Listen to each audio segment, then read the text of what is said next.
Hello students, welcome to arc reflections IAS. నా పేరు సునంద. ఇవాళ మనం మాట్లాడుకోబోతున్నటువంటి టాపిక్ ఎర్రకోట దగ్గర జరిగినటువంటి బాంబ్ బ్లాస్ట్కి సంబంధించి. సో ఇది ఎందుకు జరిగింది, దీని మోటివ్ ఏంటి అన్నటువంటిది పక్కన పెడితే, టెర్రరిజంకి సంబంధించి మన భారతదేశం ఎంత ఎఫెక్ట్ అవుతోంది అన్నటువంటిది మనకి తెలియాలి. సెక్యూరిటీ పరంగా అసలు మన భారతదేశం టెర్రరిజంకి సంబంధించి ఎంతవరకు రియాక్ట్ అవ్వగలుగుతోంది, ఎంతవరకు టెర్రరిజంని అడ్డుకోగలుగుతోంది, ఇవన్నీ కూడా మనం తెలుసుకోవటం చాలా ఇంపార్టెంట్. సో మనం చూస్తే ఎర్రకోట దగ్గర ఏదైతే మెట్రో స్టేషన్ వద్ద జరిగినటువంటి బాంబు దాడిలో చాలా మంది చనిపోయారు, చాలా వాహనాలు ధ్వంసమైపోయాయి, ఎంతో మంది గాయపడ్డారు. ఈ ఘటనలన్నీ కూడా జరిగాయి. మరి ఈ నేపథ్యంలో టెర్రరిజం అన్నటువంటి ఒక టాపిక్ గురించి ఇవాళ మనం క్లియర్గా తెలుసుకుందాం. సో ఇక్కడ ఎందుకని ఎర్రకోటని చూస్ చేసుకుని ఉండొచ్చు అన్నటువంటి ఒక టాపిక్ వచ్చినప్పుడు మనకి ఒకటి, మన ఎర్రకోట అన్నటువంటిది మనకి చారిత్రాత్మకంగా చాలా ఇంపార్టెంట్. అంతేకాదు ఇది యునెస్కో వరల్డ్ హెరిటేజ్ సైట్ కూడా. మనకి 24వ యునెస్కో వరల్డ్ హెరిటేజ్ సైట్గా ఈ ఎర్రకోటను ప్రకటించడం జరిగింది. అంతేకాదు మేజర్ ఈవెంట్స్ అన్నీ ఇక్కడ జరుగుతాయి. సో ఎక్కువ బిజీగా ఉండేటటువంటి ఒక ఏరియా కాబట్టి. అయితే టెర్రరిజంకి సంబంధించి అసలు మన భారతదేశం యొక్క పరిస్థితి ఎలా ఉంది అన్నటువంటి తెలుసుకోవటం కోసం గ్లోబల్ టెర్రరిజం ఇండెక్స్ అన్నటువంటిది మనకు ఉపయోగపడుతుంది. ఈ గ్లోబల్ టెర్రరిజం ఇండెక్స్లో గనక మనం చూసుకుంటే ప్రపంచవ్యాప్తంగా భారతదేశం 14వ స్థానంలో ఉంది. సో టెర్రరిజంని అంతం చేయడానికి చాలా ఇనిషియేటివ్స్ అన్నటువంటిది మన భారతదేశం తీసుకొచ్చింది. ప్రతిసారి వివిధ అంతర్జాతీయ వేదికల మీద మాట్లాడుతూ వస్తుంది. బట్ మన దగ్గర జరుగుతున్నటువంటి టెర్రరిస్ట్ చర్యలు ఏవైతే ఉన్నాయో వాటిని అడ్డుకోవటంలో మనం చాలా వరకు విఫలం అవుతూ ఉన్నాం. అవి కూడా మనం చూద్దాం. ఒకసారి అసలు యునెస్కో వరల్డ్ హెరిటేజ్ సైట్స్ అంటే ఏంటి అన్నటువంటిది మనం చూస్తే, యునెస్కో అన్నటువంటి తెలుసు కదా, United Nations Educational Social Cultural Organization అనేసి పిలుస్తూ ఉంటాము. సో ఈ యునెస్కో అన్నటువంటిది ప్రపంచవ్యాప్తంగా కల్చరల్గా కావచ్చు, సోషల్గా కావచ్చు, అన్ని రకాలుగాను న్యాచురల్గా కావచ్చు. సో నెక్స్ట్ జనరేషన్స్కి ఇప్పుడు ఉండేటటువంటి సైట్స్ ఏవైతే ఉంటాయో వాటిని కాపాడి నెక్స్ట్ తరాలకి అందివ్వాలి అన్నటువంటి లక్ష్యంతో ఈ యునెస్కో అన్నటువంటిది ఏర్పడింది. సో ఇది ఏం చేస్తుందంటే ప్రపంచవ్యాప్తంగా ఉండేటటువంటి కట్టడాలని, అంటే అవి న్యాచురల్ హెరిటేజ్ సైట్స్ కావచ్చు, మిక్స్డ్ అంటే natural plus cultural heritage sites కావచ్చు, లేదా కల్చరల్ హెరిటేజ్ సైట్స్ కావచ్చు, వీటిని గుర్తించి వాటిని ప్రిజర్వ్ చేసి నెక్స్ట్ జనరేషన్స్కి అందిస్తుంది. ఇప్పుడు రెడ్ ఫోర్ట్ ఏదైతే ఉందో అది కల్చరల్ హెరిటేజ్ సైట్ కిందకి వస్తుందన్నమాట. మరి ఇక్కడ చూడండి, టోటల్ వరల్డ్ హెరిటేజ్ సైట్స్ ఇండియాలో ఎన్ని ఉన్నాయంటే 44 ఉన్నాయి. రీసెంట్గా ఏది ఇందులోకి యాడ్ అయింది, మరాఠా మిలిటరీ ల్యాండ్స్కేప్స్ అన్నటువంటిది 44th UNESCO world heritage site. దానికన్నా ముందు మోయిడమ్స్ ఆఫ్ అస్సాం అన్నటువంటిది 43rd UNESCO world heritage site అన్నమాట. మరి 42nd అలాగే 41st ఈ వరల్డ్ హెరిటేజ్ సైట్స్ ఏంటి అన్నటువంటిది ఒకసారి కమెంట్ సెక్షన్లో పెట్టండి. సో ఒకసారి అసలు టెర్రరిజం అంటే ఏంటి, టెర్రరిజం అంటే ఏంటి అంటే జనరల్గా సింపుల్గా చెప్పాలి అంటే ఇటు గవర్నమెంట్ని కానీ లేదంటే ఇటు సివిలియన్స్ అంటే నార్మల్ ప్రజల్ని కానీ భయపెట్టడానికి చేసేటటువంటి చర్యలు.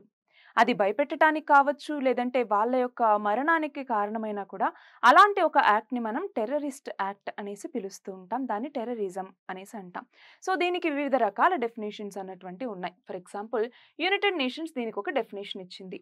ఏమని చూడండి, acts intended to cause death or serious injury to civilians. Civilians ఎవరైతే ఉంటారో వాళ్ళు కావచ్చు, వాళ్ళకి ఇటు పాపులేషన్ని భయపెట్టడానికి కావచ్చు, లేదంటే గవర్నమెంట్కి వాళ్ళ యొక్క లక్ష్యాలని నెరవేర్చుకోవటానికి కావచ్చు. అది రిలీజియస్ లక్ష్యాలు అయి ఉండొచ్చు, లేకపోతే పొలిటికల్గా ఏదైనా మోటివ్ అయి ఉండొచ్చు. సో ఏదైనా కావచ్చు, వీటిని నెరవేర్చుకోవడానికి చేసేటటువంటి ఆ పనుల్ని టెర్రరిస్ట్ యాక్ట్ అనేసి పిలుస్తారు. అదే మన భారతదేశ చట్టాల ప్రకారం చూస్తే రీసెంట్గా భారతీయ న్యాయ సంహిత అన్నటువంటి తీసుకొచ్చారు కదా.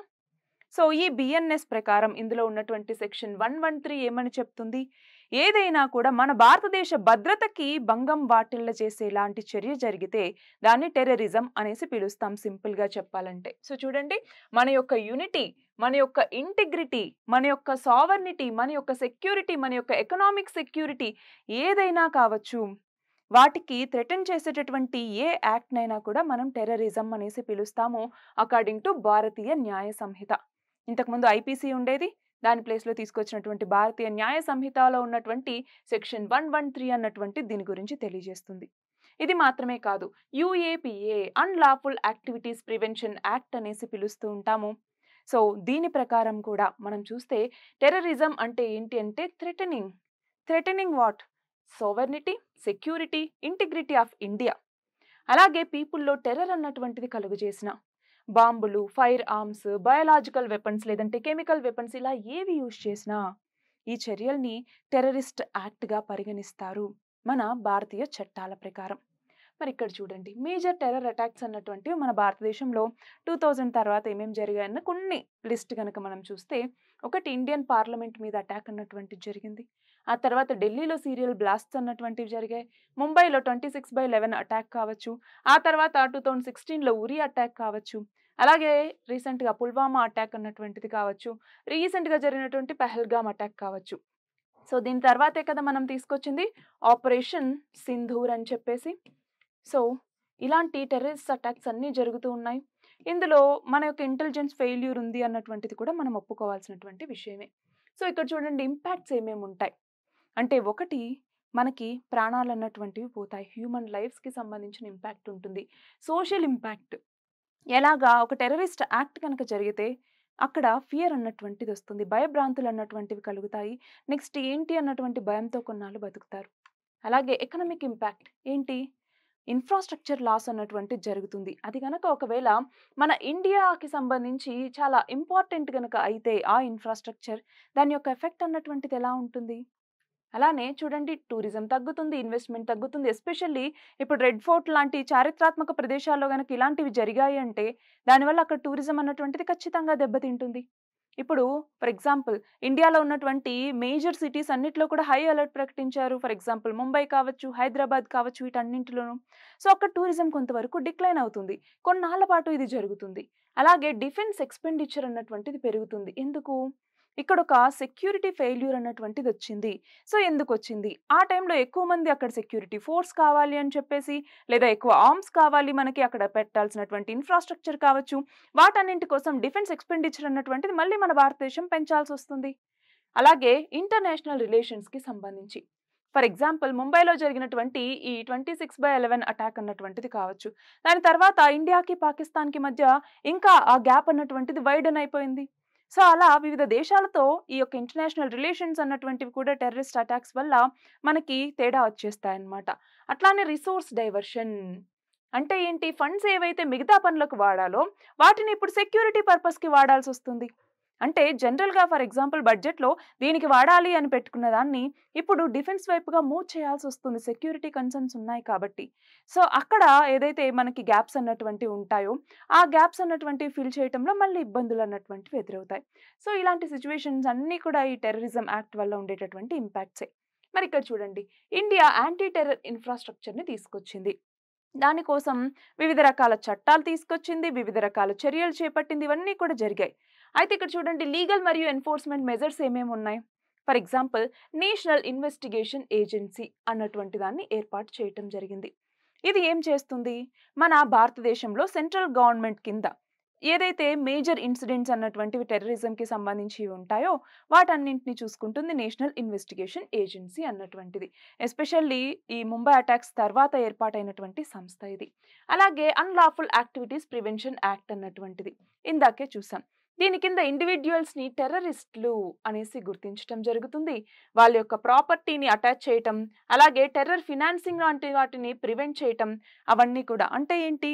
ఎవరైనా ఈ ఫినాన్సింగ్‌కి సంబంధించి దానిని టెర్రరిజం వైపుగా మూవ్ చేయాలని చూసినా, టెర్రరిజం రిక్రూట్మెంట్స్ చేయాలని చూసినా, అవన్నీ కూడా ఈ అన్‌లాఫుల్ యాక్టివిటీస్ ప్రివెన్షన్ యాక్ట్ కిందకి వస్తాయి. సో వాళ్ళ మీద చర్యలు తీసుకోవటం జరుగుతుంది.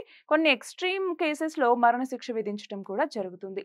అలాగే టెక్నాలజీ మరియు ఇంటెలిజెన్స్‌కి సంబంధించి నాట్ గ్రిడ్ అన్నటువంటిది, నేషనల్ టెక్నాలజికల్ గ్రిడ్ అన్నటువంటిది ఒకటి ఏర్పాటు చేశారు. ఇది ఇంటెలిజెన్స్ డేటాబేస్‌ని అందిస్తుందన్నమాట.